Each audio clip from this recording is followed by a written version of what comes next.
Welcome, everyone. I have the joy of being here with Dr. Ashok Collins, who has recently finished a book that's coming out with the Edinburgh University Press Crosscurrents series called Jean-Luc Nancy and the Deconstruction of Christianity. And in this video, I'm just going to ask Ash a few questions about his book, get a sense of where he's coming from and why he wrote it, what's in the book, and we hope you enjoy it. So welcome, Ash.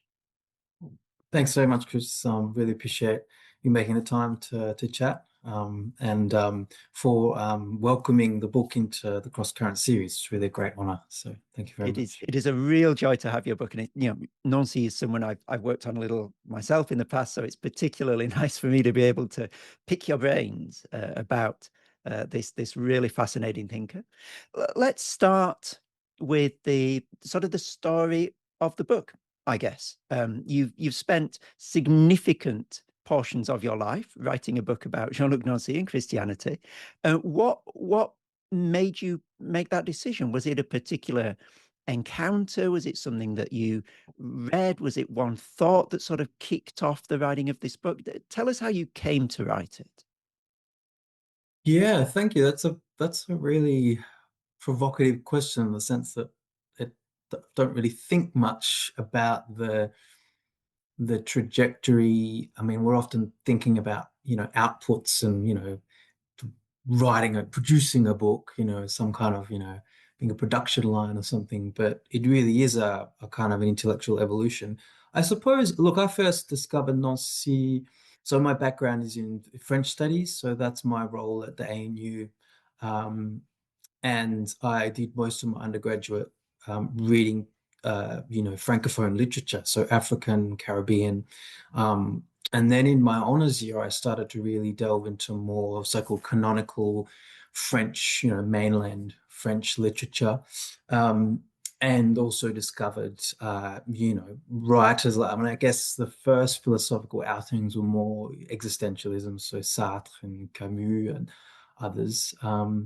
And then, so I realized that I had an interest in philosophy, but it was really during the PhD when I was working on Romain Rolland, who's now a kind of a forgotten Nobel Prize winning author from the early 20th century, pacifist, really interesting, engaged intellectual. And I really wanted to bring a philosophical framework to my analysis. And that's when I think I just stumbled on Nancy. And there'd been some other books like Celia Britton, I think, wrote a book on Nancy's reading of community and applying it to Caribbean literature. So there were some bridges there.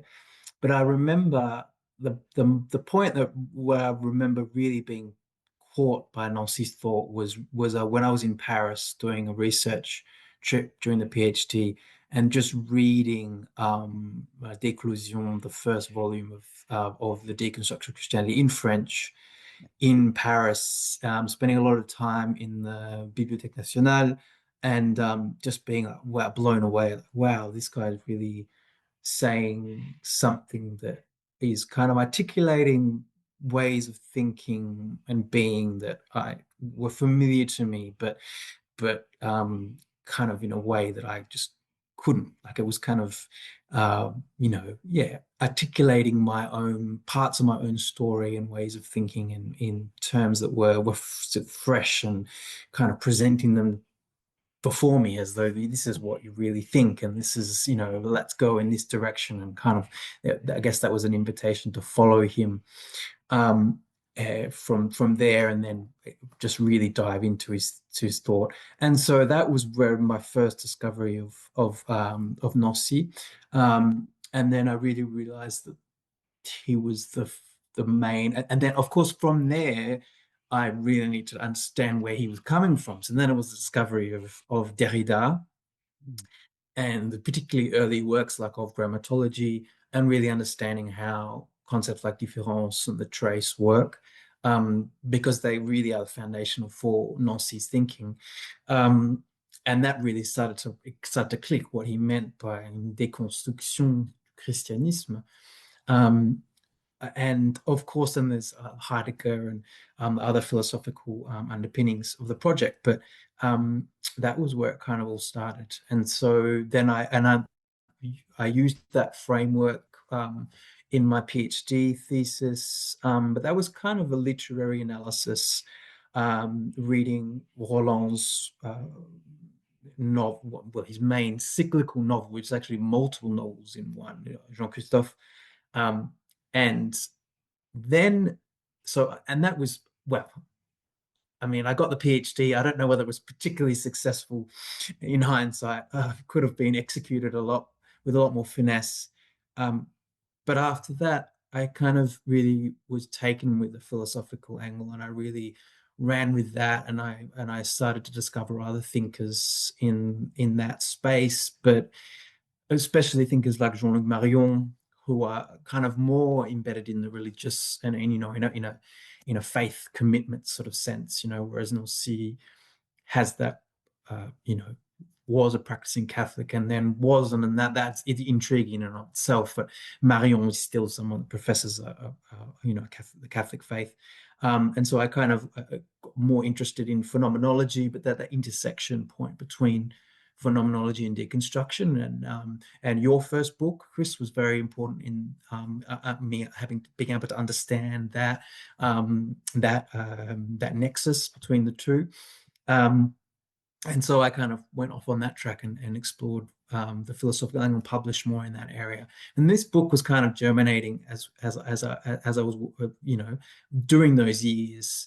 And, you know, I was kind of moving in this direction, but yet I still had this kind of desire to somehow really engage with Nancy's thinking in a more of an in-depth way, in a book length kind of form, and take something that I'd really explored in the thesis, but really look at from the philosophical side of things. And there's still elements of literature, of course, in the book, but they're less sort of explicit literary readings, whereas the PhD was more that. So yeah, so I guess that was the kind of the path. And then since then, I've been kind of tinkering away at it and working on other things as I've gone.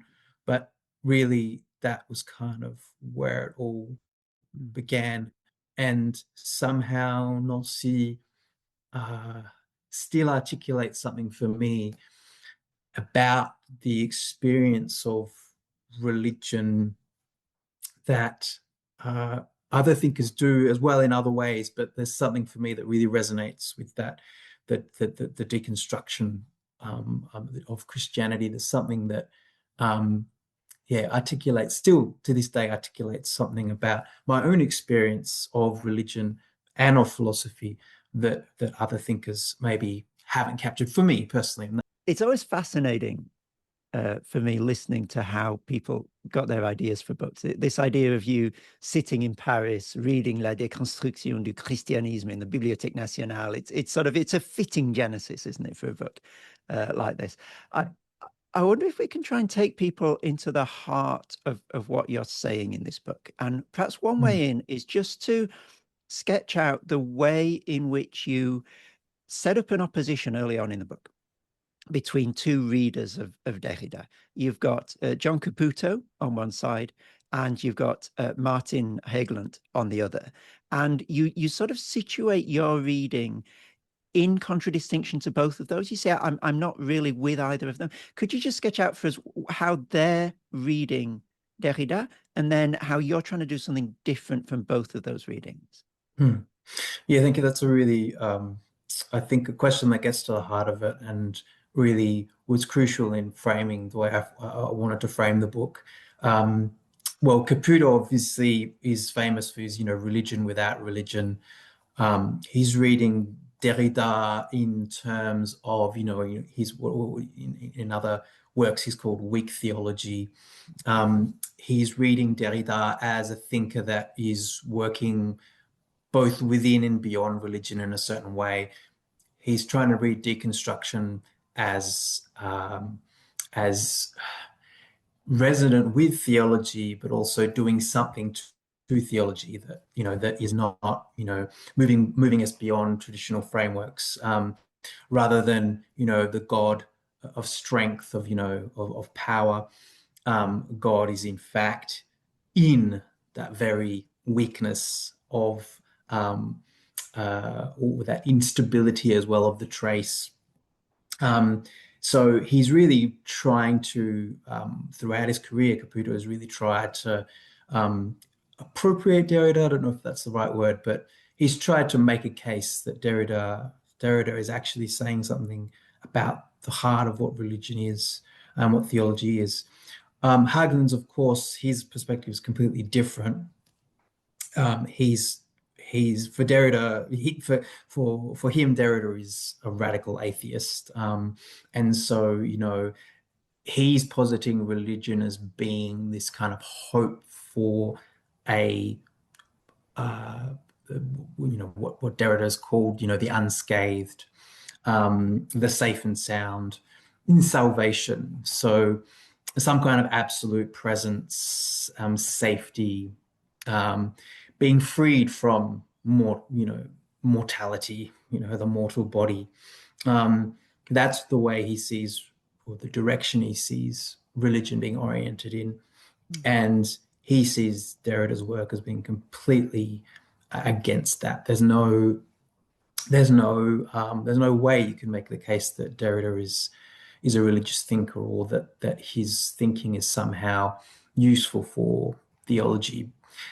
Now, the case that I make in the book is that both Caputo and Hägglund are kind of, they're starting out with a particular conception that then they're trying to fit Derrida into, or kind of manipulate Derrida's thinking in order to fit that agenda. So Caputo is already conceptualizing, that God is not the God of power, of the traditional metaphysical God, the first cause.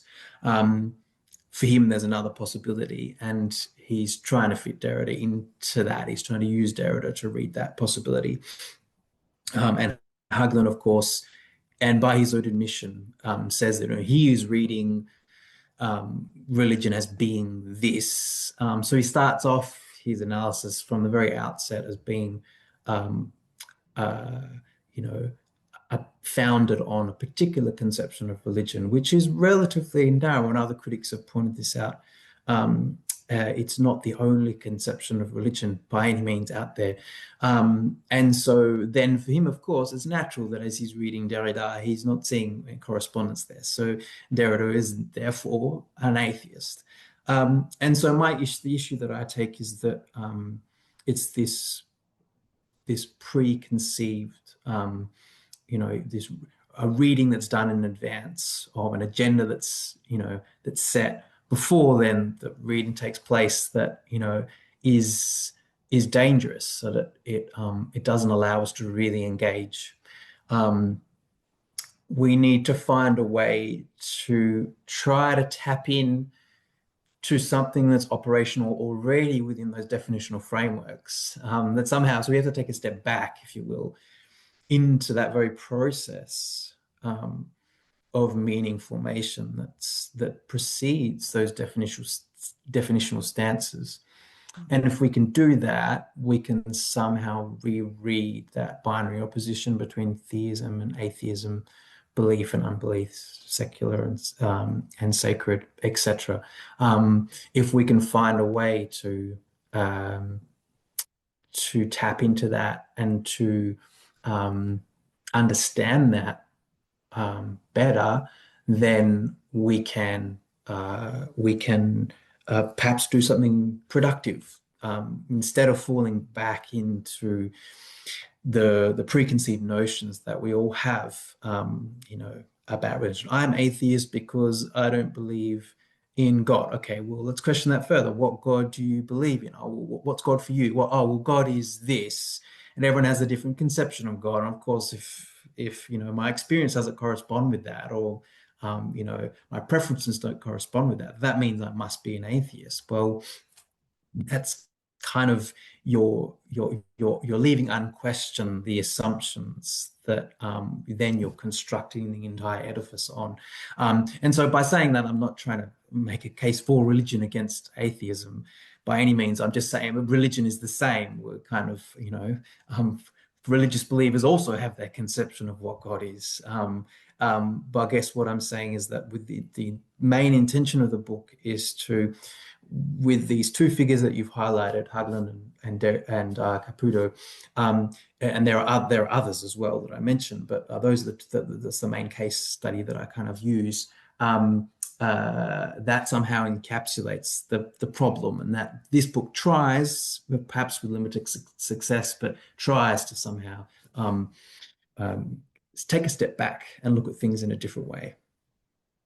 Yeah, thank you. Look, I think there's great success in the book in staking out a position that is neither of those two things. So, as you're saying, your argument is that both Caputo and Hägglund know what they're going to find before they start, and lo and behold, they find it. Fine, good for them.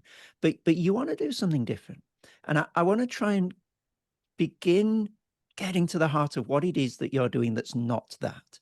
And I wonder if one way into that is this theme, this motif that you've got running throughout the book of figuration. It's always helpful, I find, when you're trying to come to terms with a new argument, to look at its key terms and to see how they're working. I think one of your key terms is this idea of figuration. So how do you read Nancy in terms of figuration? What do you mean by figurative logic, and how does that help you to develop an understanding of Christian doctrine that's not Caputo and that's not Hägglund? Thank you. Yeah, I do think figuration is the key to my reading of Nancy. Look, I think figuration, essentially what we mean by figuration in the context of Nancy's thought is a way of reconceptualizing what language is. So I suppose, or the concept. So rather than, the concept being a reference to something that is not present. So, the concept of God, for example, is a reference to something that there's a referent there. There's a, you have it's the signifier and the signified. And there is, I guess he's building on Derrida, there is I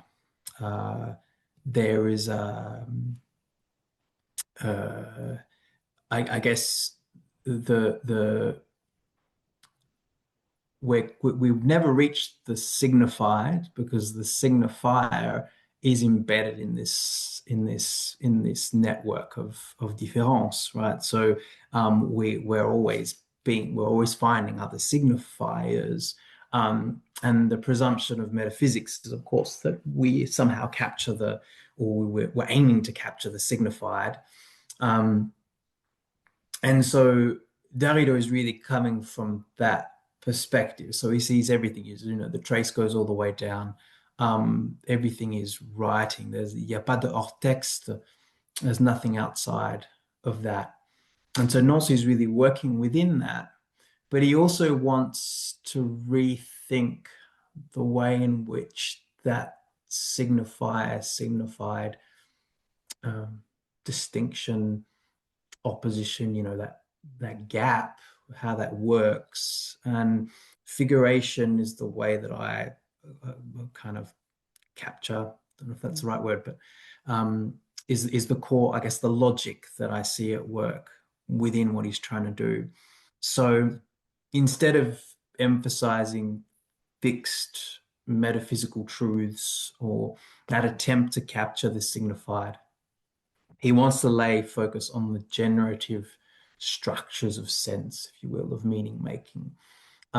So the figure is making present something that dwells in that gap between the signifier and the signified. So the figure is both present and absent. It's not, you can't say it is present, you can't say it's absent either. The figure is making present, I guess, the withdrawal of meaning, and that in and of itself is the meaning. It's that constant movement between structuration and destructuration, if you will, of doing and undoing. And so the figure, and look, other thinkers have used this. So Ian James is one that I cite, and very important influence on my work. But what I try and do in the book is take this figurative logic and read the doctrines of Christianity as being these figures. So rather than being concepts and saying, well, for example, the Trinity captures something about God, and rather than thinking that in terms of some kind of metaphysical truth claim, what I'm trying to do is read it rather as a figure. So the Trinity figures something. I'm not trying to dismiss it out of hand. I'm not trying to say, oh, the Trinity is just, it's just a lovely allegory or something. No, the figure is something different. The figure is present. There is something called the Trinity, if we can retain the word thing, but it doesn't exist right here as, this computer is in front of me. It's not, it somehow exists between presence and absence. That existence in between, the in-between, is its only reality. There's no other reality behind it, if you will. So it's operating within thought itself. It's a figural articulation of the way that my being in the world operates. So I'm trying to read the Trinity as a figure of, for example, to take again, run with that example of the Trinity as a figure of my relational being as a subject within the world, being in relation to everything. My whole being is made of relation. That's Nancy singular, a plural. I'm only a singular because I'm in a, I'm exposed to another singular, and this makes a plural. So I can't disentangle the two. It's the singular plural. Relation is, and then that's again Derrida, of course, différence. But Nancy's kind of drawing it further down into the realm of embodiment, if you will, or or materiality. So that's what we mean by figure. It's not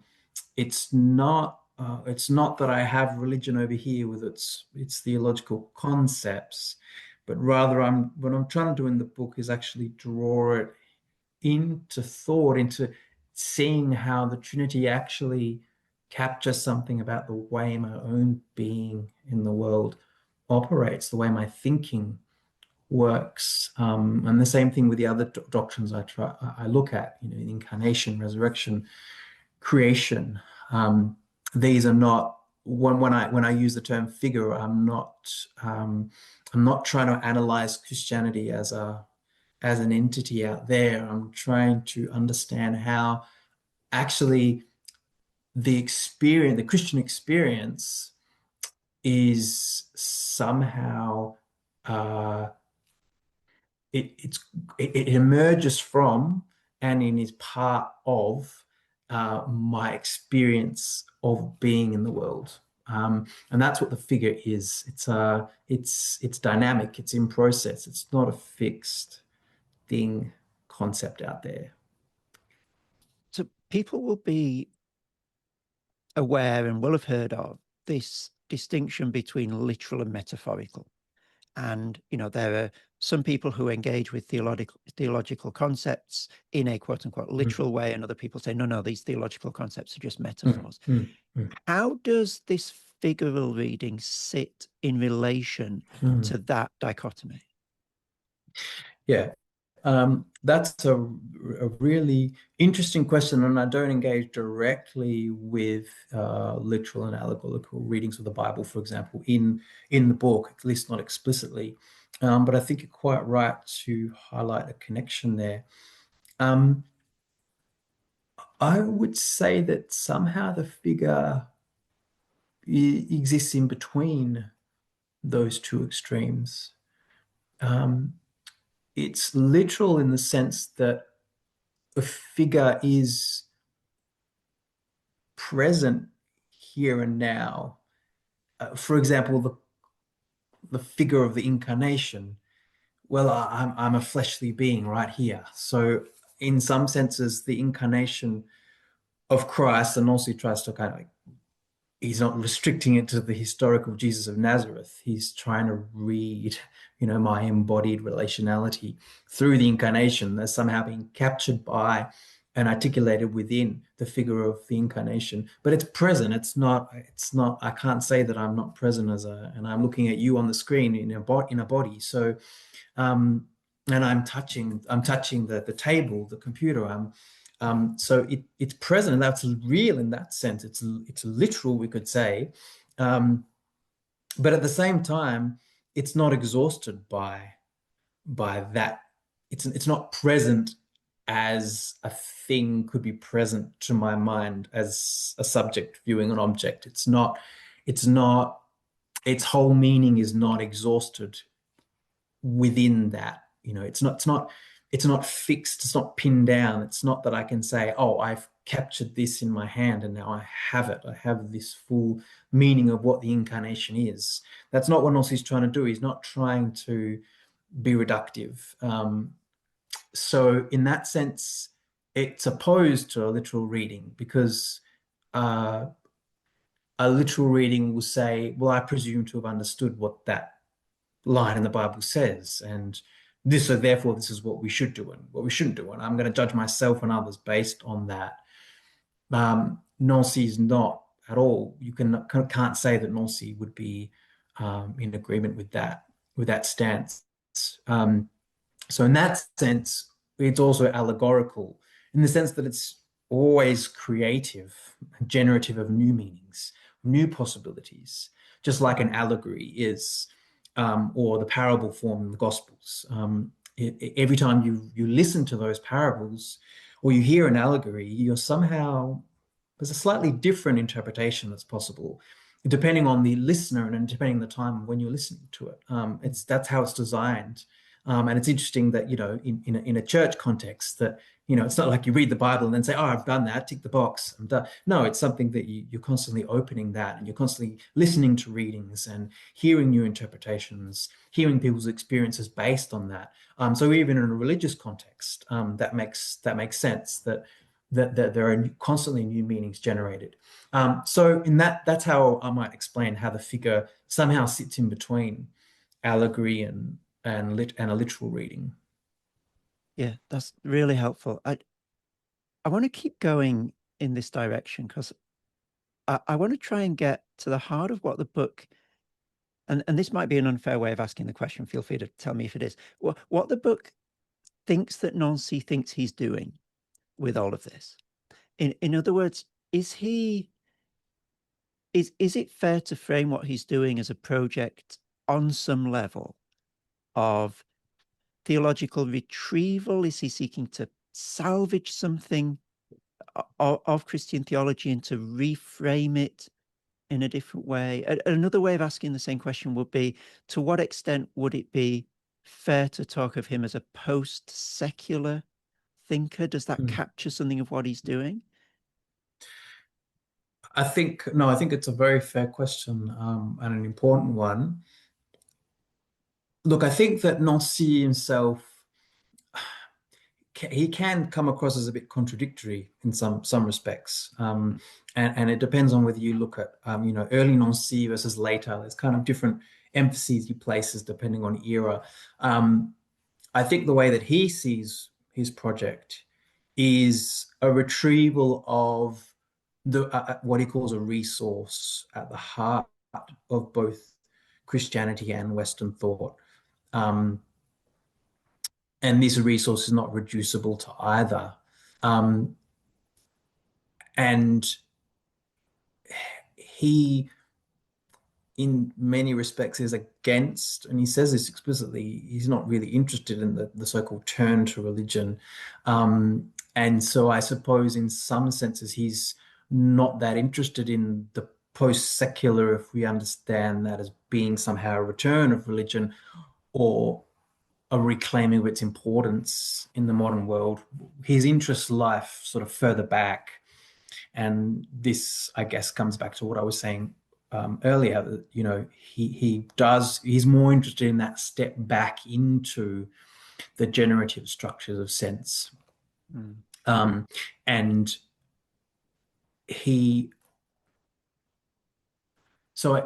I suppose that I think that's the fairest way you could probably frame what Nancy thinks and what his intention is. Of course, others don't see it in that way necessarily always. And so that was Derrida's concern, anxiety. You know, the two were friends and very much, you know, in admiration of each other's work. So there was, you know, and Derrida, I think, in his reading on touching, for example, is fair. He does highlight some problems that he sees, potential problems with Nancy's thought. And I suppose for him, the concern is that what Nancy ends up doing is, it is actually a reaffirmation of religion, of theology in other terms. So Derrida's, and he's equivocal on this. He's not saying it's definitely the case, but he says there's a danger in Nancy's thought, and that what Nancy's doing does actually end up being an act of sort of Christian apologetics, if you want to frame it in those terms, and that we do return to Christianity, because Nancy sees Christianity as self-deconstruction, is deconstruction itself in a certain way is one and the same thing as Christianity. It's always operating, it's always there. So from one angle, you can read that as saying, well, everything is always undoing itself. Western thought, Christian theology, any other thought system you can think of or name, they're all undoing themselves. But from another perspective, you can read that in a more cynical way and say, well, essentially what you're doing is smuggling back in Christianity into, you know, post-secular or secular discourse. You're staking a claim to a post-secularity that, well, in some ways is Christian and has always been Christian.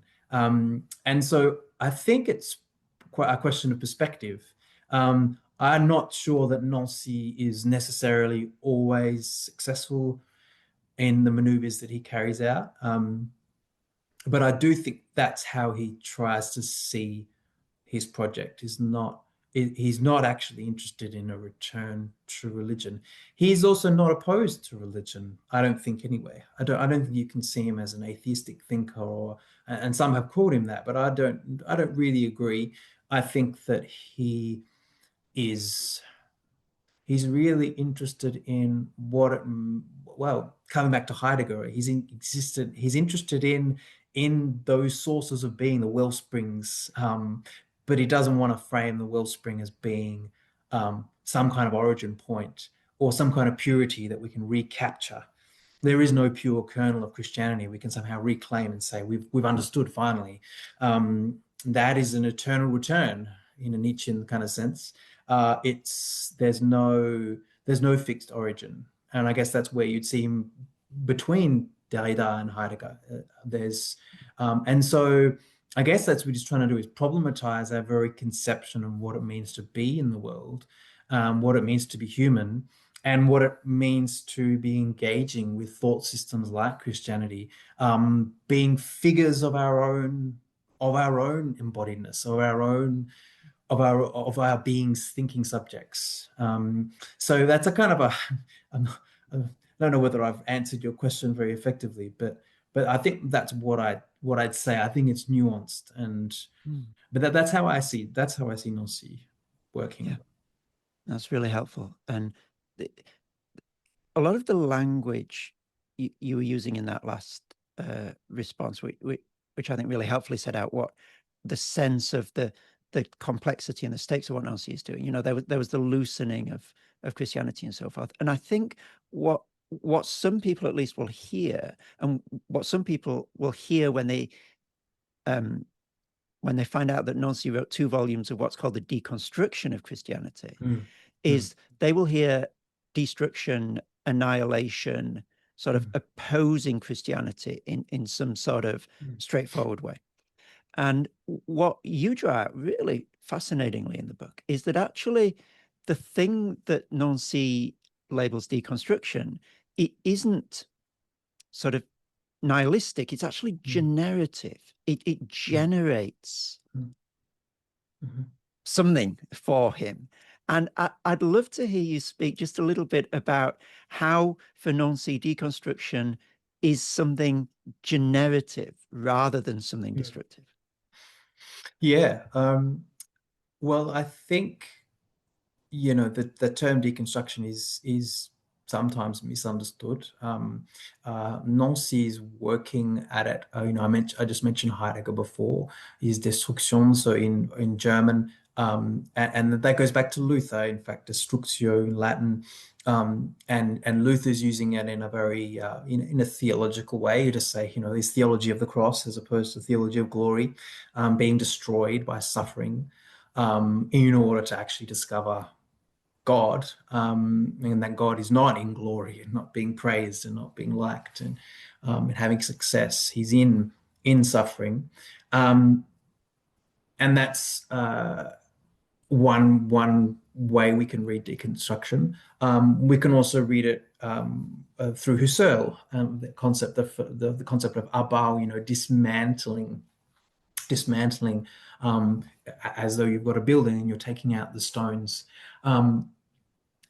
Now, so there is actually a Christian reading of deconstruction, and there's also maybe slightly less Christian reading, and taking the dismantling side of things further, we could have, you know, some misinterpretations of that as being a destructive kind of force, of being, you know, against Christianity.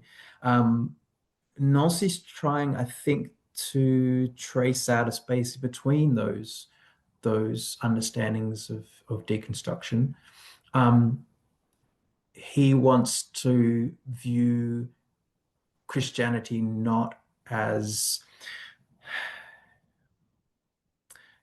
Christianity is not an entity. It's not a thing. It's not something you can pin down and say, oh, that's Christianity over there. And so now I'm going to go up and I'm going to take out these pieces and I'm going to understand how it works. So that's one set of, or I'm going to destroy it. So he's not at all starting from that perspective at all. That's not his starting point. He's trying to, in a way, and this is where maybe, well, whether he's entirely successful or not, I think what he's trying to do is, because some have criticized this, but he's trying to, in some ways, not remove, but maybe set aside the socio-historical, the contextual elements within Christianity, and there are many of them, and there are many ways that we can frame it depending on context, geographical location, time period.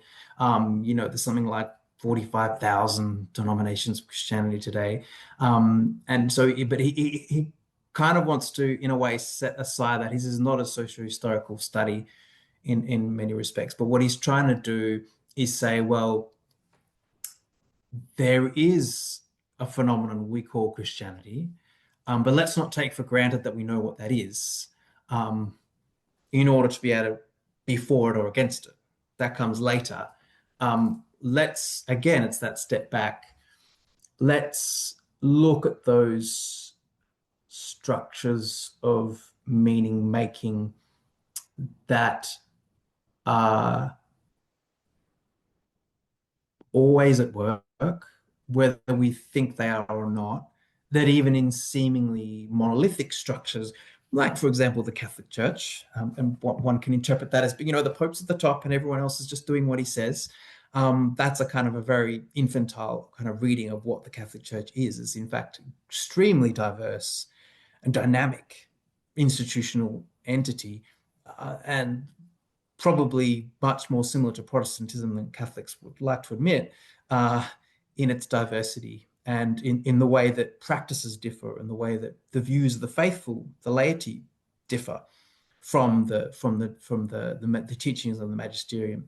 So let's actually look at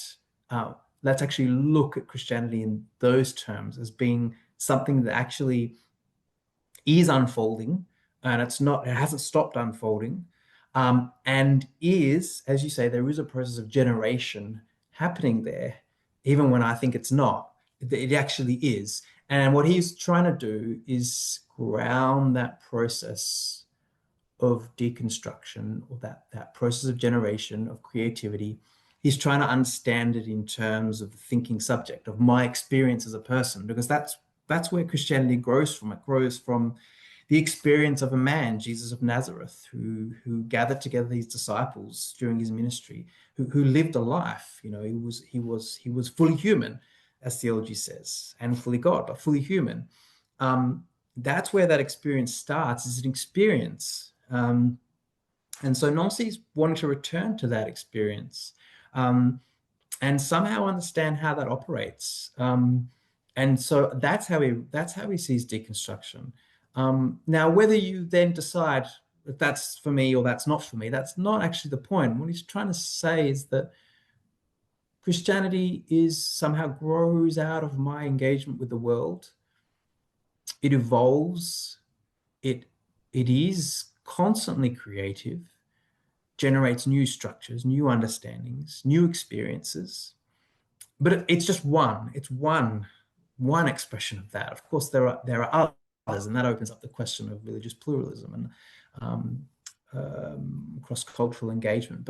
But sticking with Christianity, that's the way he sees it. So he's not at all trying to say let's set out to dismantle this thing we call Christianity, and nor is he saying let's kind of reinforce the stones. You know, he's not trying to make a decision for either one of those positions. He's trying to work again in the in-between space, and again with perhaps limited success sometimes. But that's what I think he's trying to do. Yeah, thank you. That's really helpful. I've got two final questions, and the first one is to do with people who might come to this book from different perspectives. I guess some people will have read some of Nancy. They might even be Nancy scholars. They'll come to your book to learn more about Nancy. And the second group of people may come for the theological aspect, because it's to do with Christianity and theological reasoning. What would you hope that each of those groups of readers would take away from your book? If you could leave them, each of those groups, with one key thought, what would you want to leave them with? Well, I think for readers of Nancy, philosophers, if we can use that term, I would really want them to come away from the book seeing religion, perhaps in different terms, as not being sharply distinguished from philosophy. Theology and philosophy being entwined, as theology somehow, as I say in the book, somehow being the limit of philosophical thought. You know, the philosophy is always actually in its essence, and problematic term, essence or its logic is actually to be open. Philosophy should never be content with having thought it's discovered wisdom. It actually needs to remain open, and in our modern world, that's necessary more than ever. We look at what's happening in the US. We really, as philosophers, are really called to what there's a necessity for that openness, to never be content that, or satisfied, that, or presume that I've really hit on it, that I've got it, I finally understood. And that's what Nancy calls the allegon within the logos, the opening that's necessary for the logos to operate. There needs to be that opening onto the irrational, to that which moves beyond, or which pushes rather the rational towards, ever onwards. It expands its scope. It doesn't limit it. And that's the way what he wants to see Christianity as. He wants to see Christianity as being an articulation of that openness, or one way to frame that openness. That theology is a particular, not the only, but a particular, specific, context. It springs out of its own context, but it is a one way to express figuratively that extension of thought over itself. So that's what I guess I would hope that they take away. And look, readers of Nancy will already be familiar with that line of thinking. But I would really hope that philosophy in general would come away from the book, perhaps rethinking that nexus between theology and philosophy. And as for theologians, well, they'll probably have a lot of criticisms. And that's certainly one of the criticisms that's made against Nancy, is that, he's not, he hasn't understood Christianity very well, and there's those contextual elements I mentioned before, the socio-historical context and biblical criticism. Look, yeah, there's always flaws we can pick out, and there's always perhaps gaps in understanding, and but I think what Nancy has to say is still nevertheless valid for theology and for religion in general, in that theology needs to, again, I guess it's that openness to the new, but it's that resistance to dogmatism. We can understand dogma, if we can understand dogma as figures rather than truth claims, as figures that we need to somehow enter into, for want of a better word, we are participants in, that somehow have their own inner coherence and logic, and even ethical imperative built within them, because Nancy's whole understanding is built on the singular plural, the solidarity of the side by side, so to speak. So I would hope that those with the theological bent would take that as being the spirit of what Nancy's trying to do, is that he's not at all, I think anyway, and readers of Nancy would be divided on this, but I don't think he's trying to make a case for or against religion necessarily. And again, here he's not always clear on what he means. But there are certain dialogues that he has, even with Derrida, where he kind of admits that there's somehow a space for what we could call God, we could call, could go about other terms, but so I read that as being Nancy's own openness to the possibility of what we call religion, but not a religion that is bound within structures. That there may be, of course, there are structures, and no one can deny that. And we need to acknowledge those structures, but they are also structures that are inherently unstable. They're always actually dynamic, they're shifting. And it's when we assume that they're not, that we do fall into dogmatism and literal interpretations that really, it's St. Paul's spirit of the law, this is the letter of the law, they really do tend to lead to rigidity, to closing off from the other, to hatred and to intolerance, even to violent extremism in some cases. So that would be, I guess, the takeaway from the religious side of things, that Nancy's really trying to work in that space between so-called secular thought and theological thought, and trying to make the case that, hang on, we're all human beings, we're all thinking subjects, embodied subjects in this together. Let's actually dialogue, let's actually look at where we come from. There's so many similarities between a believer and unbeliever, and it would be are very reductive and very dangerous, and just a shame to reduce that, commonality or to let it be divided by differences in ideological position or belief. Yeah. Yeah, thank you. Thank you very much. Just as we close, Ash, it would be wonderful just to hear a little bit more about what you're working on at the moment. The nature of publishing is that one finishes a manuscript and then it's a year and a half until it comes out. So you've often moved on by the time the book is actually published. So where has this book sort of taken you? What's the next step after this in your research? What are you working on at the moment? And what are you looking to work on in the future? Thank you. Yeah, that's very it's I guess a question that I've asked myself. What next? And as you say, though, I mean, I finished working on this book a while ago now, and I have moved on. The main project that I'm working on at the moment is look, I finished this book by basically saying that I'm not. There are so many potentials and future kind of directions that Nancy's thought can go in. That's one of the things that Nancy, always emphasized was that, he's not here to tell us what to do. That's not the point. It's to provoke. It's to let us dwell in that generativity of sense. And so there are lots of pathways.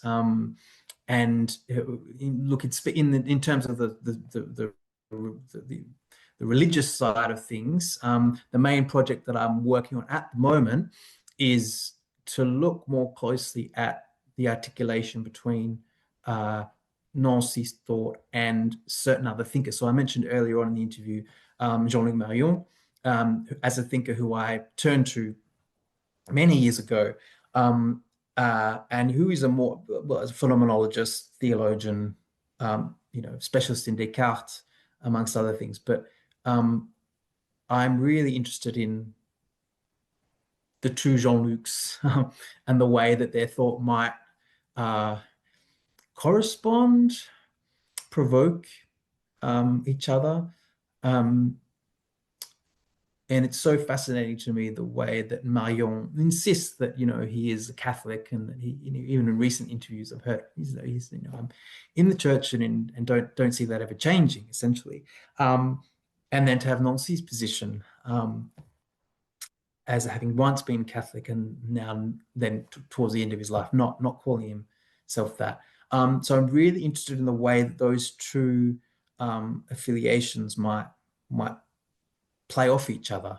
So I'm working on a book that essentially draws Nancy's thought into dialogue, more extensive dialogue with Marion. I've already done this in some of my published work, but in shorter form. And so this is really more of a book-length engagement with their respective oeuvres. And it's really an attempt to think through, I guess one way to put it would be an attempt to think through what Nancy's thought does within, come back to the previous answer, to the answer to the previous question I gave, what Nancy's thought does within a religious context, what it does to theological thinking, and to, I guess, probe in more detail that space between philosophy and theology, and the way that Nancy's thought is both provocative, but also opens up new questions. So what can we say about Nancy's thought as praxis within an institutional context? It's that question of religion without religion or religion with religion. What can we do with Nancy's thought? And that's where I leave this book, is that one of those open questions. It's like, well, how would Nancy's thought, his concept of adoration, for example, this openness to existence as being, I guess, one with existence, for want of a better word, to put it simplistically, how is that encouraged? How is that done, so to speak? How do we do that? How do we become these adoring subjects that are open to our own existences and that of others? And so is religion actually a resource within that? Does it hold other potentialities? Is there a way that we can conceive of a religion that is somehow open, creative, and brings something to philosophical thought and experience, to my phenomenology, my phenomenological experience of the world, that somehow holds that without limiting it. Anyway, that's kind of what I'm working on with that book project with Nancy and Marion. Obviously, it's a work in progress, but it does build on a long-standing interest that I've had in these two thinkers. Beyond that, I see the work going. I'm really interested as well, and I hinted at the end of this book, is that cross-cultural, interreligious dimension. I'm really interested in the way that Nancy's thought, and he kind of hints at this a little bit throughout the project, but he doesn't really explore in detail connections with Buddhist thought, for example, of Hindu philosophies like Advaita Vedanta, this idea of emptiness, and what Nancy calls the nothing, how that actually might lead to new possibilities in interfaith dialogue. How can we actually, Christianity is so full of, it's so, in some senses, to be reductive, conceptual. It has such a beautiful liturgical and theological and intellectual tradition, and it has such vivid imagery. How can we say that? How can we look at a religion like Hinduism, for example, or Buddhism, which is iconoclastic? It doesn't have, well, it does in some schools of Buddhism, but it's much less focused on the conceptual, on the I guess those images of the divine. It doesn't have a god, so to speak, or Hinduism, which is has very different iconography. It has a different way of conceptualizing the divine. But is there a way that we can use Nancy's thought, that movement, that generativity of sense, to actually understand that connection anew? How can we actually view the experience that is Christianity in dialogue with an experience that is a so-called Buddhist experience? How can we again take that step back to look at the way that these two experiences, sure, have led to different traditions, to different schools of thought, to different sets of understandings and beliefs, but how can we actually look at that in terms of my experience of being an embodied thinking subject? So that cross-cultural perspective is really fascinating to me, and I hope to be able to explore that as a kind of a next step. But those are probably the main two strands of thinking that I'm pursuing at the moment, and both of which come from this book. You've given us a fascinating glimpse into the future there. We will wait with bated breath to see what comes of those projects. Your book, entitled Jean-Luc Nancy and the Deconstruction of Christianity, is coming out in the Crosscurrents series with Edinburgh University Press sometime towards the end of 2025. Yes. So congratulations on that. And thank you so much for taking part in this conversation. Thank you, Chris. It's a great honor and a privilege, and I really appreciate it.